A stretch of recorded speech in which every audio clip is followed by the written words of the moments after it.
Nevím, jestli to bylo mafiánské prostředí, ale může se to tak říct, pokud považuješ za mafii všechno, včetně tajných služeb, tak ano.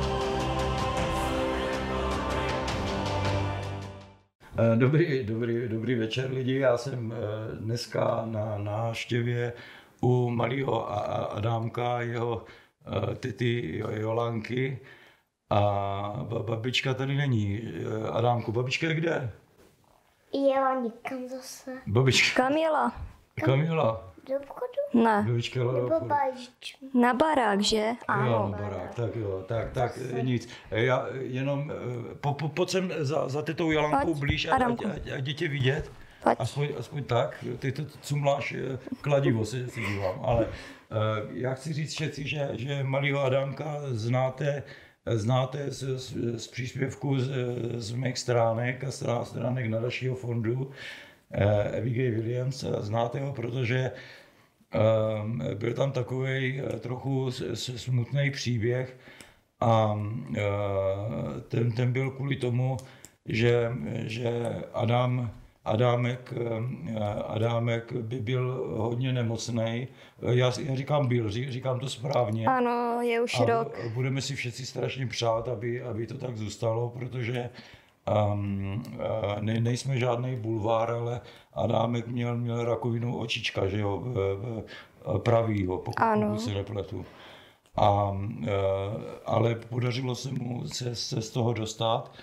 A jestli si toto všechno znáte z toho příspěvku z facebookových stránek, a tam jsme se jenom zmínili, že Adámka samozřejmě opustila, pardon, samozřejmě to je hodně špatný, to se sem nehodí, ale Adámka opustila maminka kvůli jeho nemoci, ale to asi, Jolanko, nebudeme nějak tady rozebírat, ani nebudeme rozebírat jeho tatínka, ale já jsem se chtěl bavit o tom, tenkrát byla výzva na stránkách a lidi se toho hodně chytli, protože jste potřebovali, vy jste bydleli nějak dál od Brna a vy jste potřebovali, aby Adámek byl blíž k Brnu.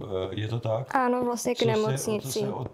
Co se od té doby stalo? Já to samozřejmě vím, ale řekněte to lidem, prosím, jestli můžete. Vlastně prodali jsme barák, že vlastně kvůli mu malému nemocnici, aby to měl blíž, všechny ty doktory, co potřebuje navštěvovat, tak jsme vlastně hledali, a jsme na to měli málo času, tak jsme šli do Kuříma a vlastně... Vy jste chtěli domeček, ale nakonec jste skončili v bytě. No, ale děcka nešťastný, že nemají ten svůj výběh, jasně. svůj klid, že tady vlastně sousedí, rachot, všechno, není tak v baráku. Jak je člověk zvykne na dům. Na zvířata, na všechno. Byl přednější, je to tak. Ano, byl. A vlastně mladší ségra Semka nastoupila do školy tam trošku.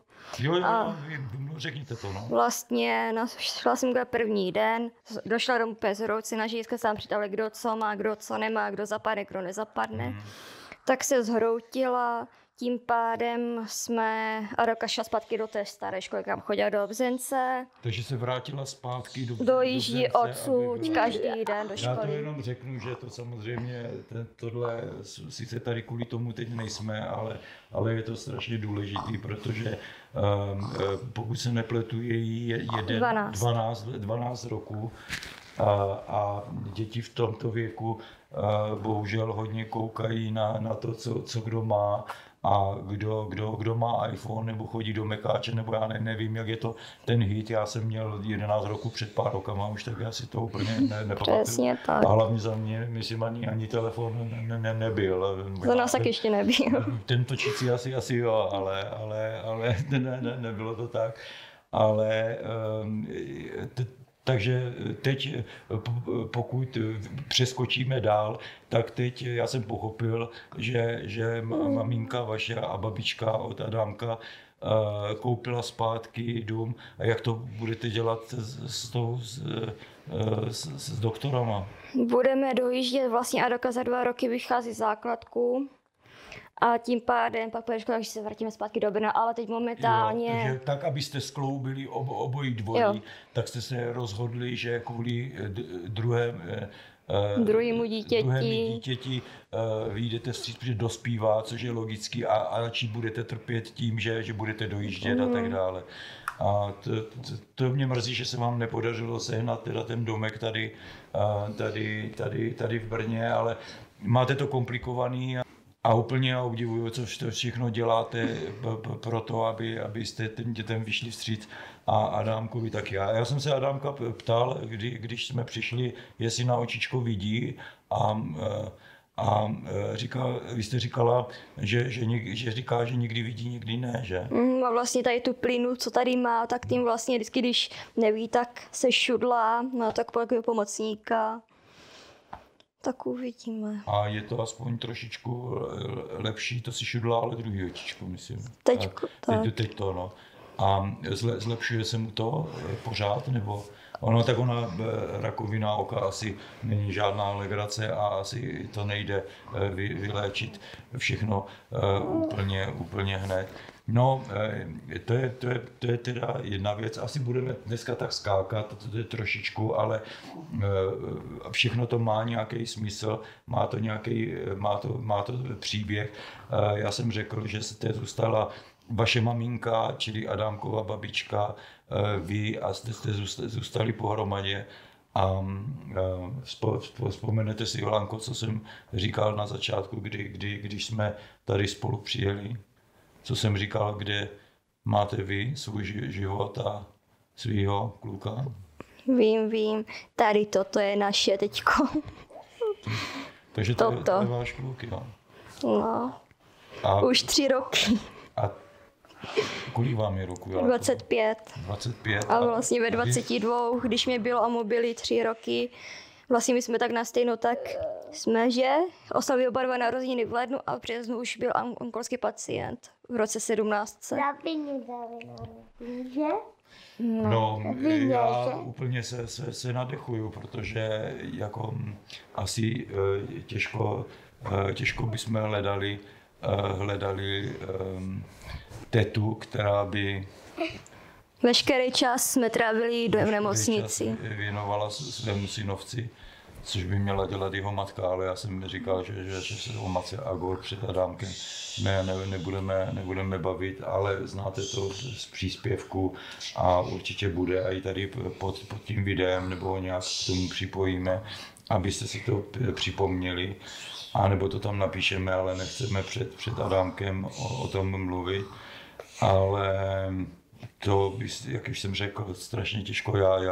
Já vás za to úplně obdivuju, protože jste pěkná holka a měla byste být správně, nebo možná už buď vdaná, nebo si hledat přítele a mít skoro vlastní děti. A vy mi teď řeknete, že máte vlastní dítě. Teďko mi v prvé řadě... Adámek je váš přítel i vaše dítě. Teďko mi v prvé řadě, aby byl zdravý a pak všechno ostatní. Začínám pomalu hledat brigádu, aby jsme aspoň trošku si toto, když už je vlastně čistý. Rozpočet. Takže začínám si hledat i brigádu, takže jak se přesvědčím, tak bych chtěla od nového roku, že vlastně jako v prosincu nás čeká přišetření, tak doufám, že budeme čistí.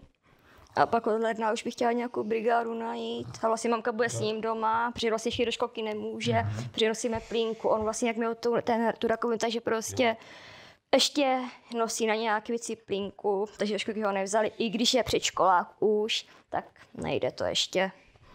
Dáme mu odklad. Čistí znamená... Zatím vlastně, že to je pryč všechno, že tam není nic. Že tam už není nic z toho. Není, může se to vrátit, ale věříme, že ne. Ne, věříme všichni a diváci naši budou držet palce. Ještě 4 roky máme remisi, pak už by to mělo být v pohodě snad. 4 roky. Ještě 4 vlastně rok už máme za sebou a ještě nám běží 4 roky. Kde se to může vrátit, pokud tomu dobře rozumí. Tak se to může vrátit a pak ta pravděpodobnost už je minimální. Každým rokem klesá, ale furt to riziko je, protože vlastně první dítě tady s tímto nádorem v Česku. První dítě v Česku v tomto? Tady s tímto typem, tady ten typ mají staří lidi. Takže vlastně první dítě tady s tím typem, takže to srovnávají s Evropou. No a? Děti, co to měli v našich státech, v našich zemích, tak se z toho vylečili, tyko mají své rodiny, ale na každého to může jinak. Může být první, komu se to vrátí, ale taky nemusí. Jolanko, řekněte mi, jak jste to zjistili, že má rakovinu očička, V lednu vlastně že je nemocný. V lednu jsme vlastně oba dva oslavili narozeniny. 22, on měl vlastně 23, on měl 3 roky, protože jsme vlastně ano. Stejně. A vlastně v březnu začaly problémy, my jsme vlastně s doktorkou, že to je z počasí, že prostě alergie. Takže dostával léky na alergii, nic nezabíralo, pak následně po pár dnech tekla krev z oka a z nosu. Takže jsme jeli vlastně do Hradiště, do nemocnice, sama nás poslali rychlou do Brna na oční. Tekla mu krev z oka a z nosu. A z nosu. Tak vlastně jsme jeli hnedka okamžitě rychlou do Brna na oční. A? Tam udělali biopsii, zjistili, že tam je útvar o centiák a půl na centiák a půl. Takže vzali mu vzorek, zjišťovalo se v oku, v pravém. Zjišťovalo se, co to je, zjistili, že to je vlastně nádor, že je zhoubnej, ale bez metastáz naštěstí. Takže vlastně podstoupil 9 chem cyklu po 3 dnech, kdy byl jenom připoutaný na lůžku v nemocnici, nesměl na záchod, nic, všechno to šlo z lůžka. Takže vždycky dojeli jsme, tekla 3 denní chema a proplach. Po 3 dnech. Všechny ty chemoterapie a všechno to, co u zhoubných nádorů bývá, tak to všechno on musel prožívat. Ano. Ve 3-4 letech. Ano, přesně tak. Pak vlastně po 4. chemě, po 4. cyklu polovina nádoru nám odešla. Takže doktoři byli rádi, že to tak rychle zabírá, ale tak, jak rychle to zabírá, tak rychle se to stoplo. Ta mrška se nás držela pořád, nechtěla odejít, sice nerostla nic, ale furt tam byla. Takže vlastně v říjnu podstoupil 6 týdnů ozařování, kdy jsme domů jezdili na soboty. Do toho měl ještě ty chemii zbytky. Pak vlastně v lednu jsme měli mít kompletní přešetřený v 18. Ale vzhledem k tomu, že se mu zhoršil zdravotní stav, měl nález na plících, tak jsme byli okamžitě předěláni na jipku, kde mu dělali v celkové protože v tu dobu byl oslabený tou chemoterapií a tím ozařováním a tak dále. Ano, vlastně něco tam měl na CTčku nějaký stíny, takže automaticky jsme byli na jipce s horečkama vysokýma, kdy vlastně mu byl proveden bál v celkové anastézii neboli čištění plíc. Tak to zvládl krásně na jedničku. Doktor, co dojel z Prahy, aby mu ten zákrok udělal, že v Brně se to nedělá. A zákrok to znamená, že mu to... Vlastně vyplachovali ty plíce v narkóze. Takže mu se ještě k tomu všemu... Nevěděli, co to je, tak to museli vypláchnout, aby se podívali dovnitř a naštěstí tam nic nebylo, takže jsme dostali antibiotika jenom. 10 dní jsme si pobyli na jipce a pak jsme došli domů s hromadou antibiotik. Je to takhle poslouchat, je to strašně smutný, já mám skoro slzy v oku, že to tak říkám, ale Adámek je evidentně živý dítě. Pak odešlo to úplně? Pak vlastně v únoru jsme vlastně podstoupili nový přišetření s tím, že furt tam měl, takže jsme podstoupili půl roku udržovací chemoterapii, kdy jsme jezdili už naštěstí ambulantně. Vlastně pak v srpnu 18 jsme měli kompletní přišetření po těch půl roku a naštěstí pán doktor přišel, že Adámek čistý, že nádor je celý pryč. Vyhraný a nic se nevrátilo. Dojeli jsme domů, buchli jsme šampáňo. Ale Adámek ne, nebo to dětský... Dětský, že měl šampáňo. Bouchl si... Měl si bublinky? Bublinky?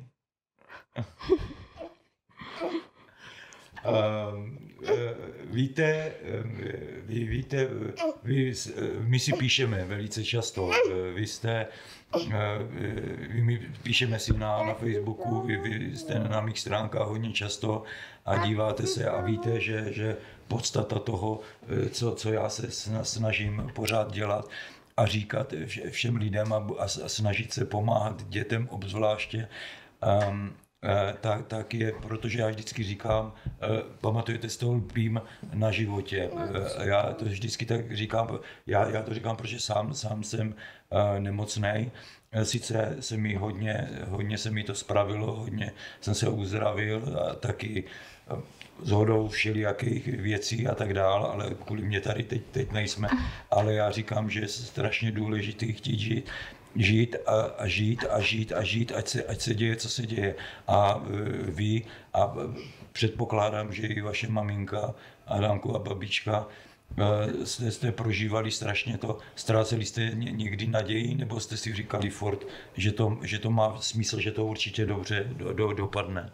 Vzhledem k tomu, že on byl silný, on nám dával tu jiskru. Tak sice my jsme brečeli, ale on byl ten, co byl silný. I když mu spadly všechny vlasy, i když se mu vlastně obočí všechno, nechty mu křupaly, měl i plíseň na těle, tak i tak to krásně všechno zvládl. Vždycky řekl, já vás mám rád a prostě místo, abych já ho utěšovala, tak on v nemocnici utěšoval mě. Takže... To je strašně silný. Víte, tohle, co teď tady... Já nemůžu říct, co si spolu bavíme, já musím říct, co spolu prožíváme, nebo teď, v tuto chvíli, protože já to prožívám. Ale představte si, kolik je lidí, kteří jsou nemocní.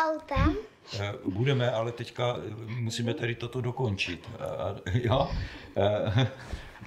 Tak kolik lidí trpí buď nějakýma nemocema, nebo v nejhorší případě o někoho přišli samozřejmě a ztratili naději v život. To není dobře, že ne? Že člověk by měl pořád doufat a vždycky najít něco, čeho se chytne. A to je vlastně to, o co já se snažím a vy jste to poznala a chytla jste se toho svým způsobem taky a začala jste mi psát. A Adam by nás všechny, myslím si, mohl učit. Já jen si jenom počkám, pokud tady já ještě budu. Já se učím. Ne, Adamku, já se učím od tebe, ale hlavně od tebe by se, já teď nevím, jestli je v závěru, jo, ale asi ano, nebo po kouskách, já vidím, že... Pojď sem, chvilku. Protože Adámek jednou bude učit všechny ostatní lidi a bude jim říkat místo mě, já tě to naučím a víš, co tě naučím ještě? Koktat. Budeš to umět? Nebudeš, tak budeš první, kdo nebude koktat a budeš lidem říkat, jak je důležitý lpět na životě, ale na to jsi ještě malinkatej teď, ale ty to děláš spontánně, ani o tom nepřemýšlíš. My říkáme, je náš učitel, vlastně šáli jsme si všichni na dno a společně jsme vyšplhali. Jak já, tak vlastně mamka, babička, tak Adélka vlastně malej. Adélka vlastně sestra moje mladší. Ty 2 roky, co byl v léčbě, vlastně nesměla nic skoro, aby... A kvůli které se teď vracíte, aby zvládla na školu. Ano, vlastně nesměla chodit s kamarádem ven, aby nedostala domů bakterie nebo něco, aby ji neohrozila malého. Prostě držela se doma zavřena ty 2 roky, za což děkujeme, že opravdu... Ty jsi extra. Je. No a...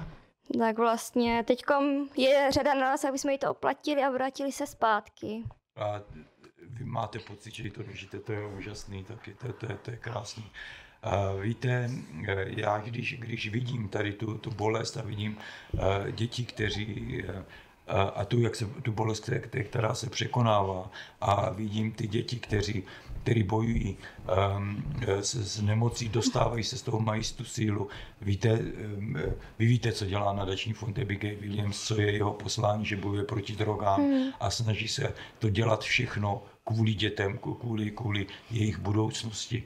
A teď si představte, že děti ve 12 letech začínají brát drogy někteří, anebo že mají rodiče, kteří berou drogy a mají dítě, co si Co si o tom myslíte, když to srovnáváte? Je to šílený, místo aby si vážili život, takže opravdu tady můžou být, kolik dětí umřelo, kolik by tady chtělo být. Je to hrozný. A tady se uměle zabíjí. Teď nás nikdo neuslyší, protože boucháš do toho. Adamku. Učíš mi to kladívko, já se na něho nepodívám taky. Klidu. Já čekám, jestli se rozsvítím já, víš, jaký? Nerozsvítil jsem se. Asi se mi nerozsvítím, možná mi tam musí vrtat taky. Já ti to vrátím.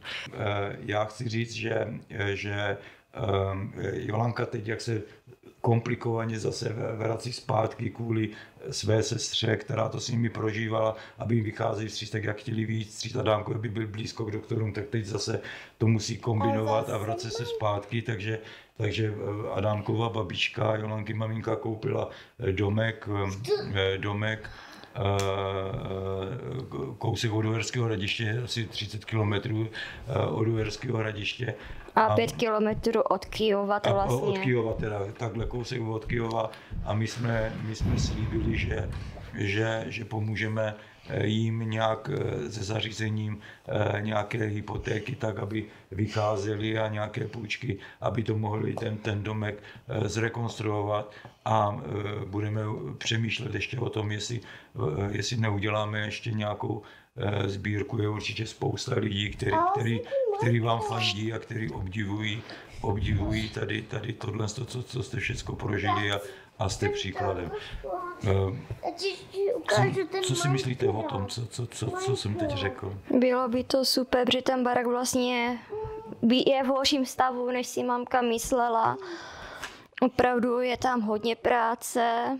Myslela si, že tam to bude mít, že to bylo vlastně nábytek v tom byl a ten nábytek vlastně si vyklidil, takže opravdu je tam hodně práce. Já zatím s malým tam nemůžu jít, aby skrz nějakou plíseň nebo něco takového. Skrz jeho vlastně zdraví tam teď nemůžeme. Takže jste tady a babička dojíždí. Babička dojíždí, pracuje tam, snaží se ještě něco málo tam podělat. Tak, aby to nějak bylo aspoň trochu. Nakonec to všechno určitě zvládneme. Ty jsou posedačkou auta. Jo, a věřím, že to všechno dopadne. Ano. Já myslím, že poselství tady z tohohle, co jsme se spolu bavili, je naprosto jasný a nemusíme nic říkat a Adámek to říká tady sám. Myslím si, že za nás, za oba. Tak jo, tak se lidi mějte, díky moc, díky Jolanko, Adámku, děkuju. Děkujeme, Děkuju taky a pozdrav lidí, zamávej jim a řekni, držte mi palce. Ty to potřebuješ. Tak jo, díky, mějte se a pěkný večer. Zase příště.